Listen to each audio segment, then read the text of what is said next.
The markets are clearly not looking good. The Sensex has breached its 8,000 mark, and let's try and pull up the intraday to tell you how bad it's been today. Well, 827 points off on the Sensex. We're trading at 7,873 levels. The Nifty is off 2,000. Nifty is trading at 2,300, below the 2,400 mark. That's nearly 11% off on the Nifty. Look at that Sensex chart on your screen. Now, let's show you when we touched that low point of 7,823.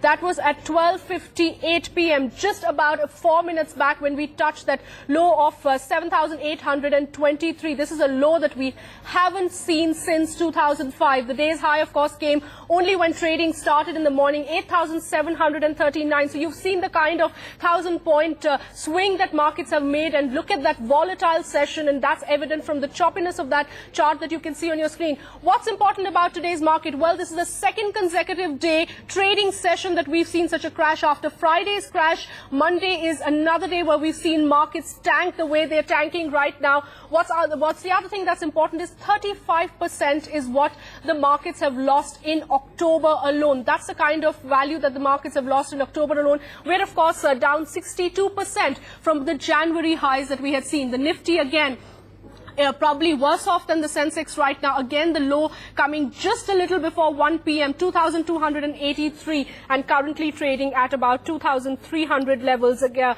Nifty losing 11%, 200 points down, 280 points down on the Nifty. The market breadth, well, we needn't even look at that. It's almost every other stock, almost every stock, in fact, in the index is declining right now. 96% of the stocks seem to be declining. So it's complete bloodbath out there. A sea of red. There isn't a single sector that seems to be looking good right now. But we'll start with banking, because that's a sector that has been in focus today because of two crucial earnings that have come out. State Bank of India.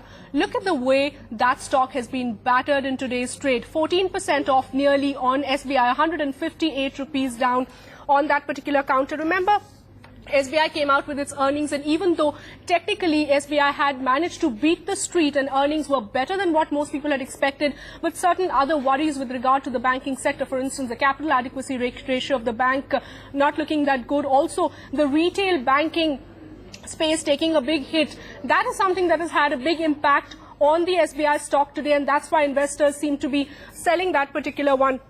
ICICI Bank, again, not as badly off as SBI after its results, but still 6% off on that particular one. Remember, again, very crucial bank out there, and especially with the kind of pressure that that bank has been facing, even though the management has been clarifying every now and then that there isn't as much pressure on the bank.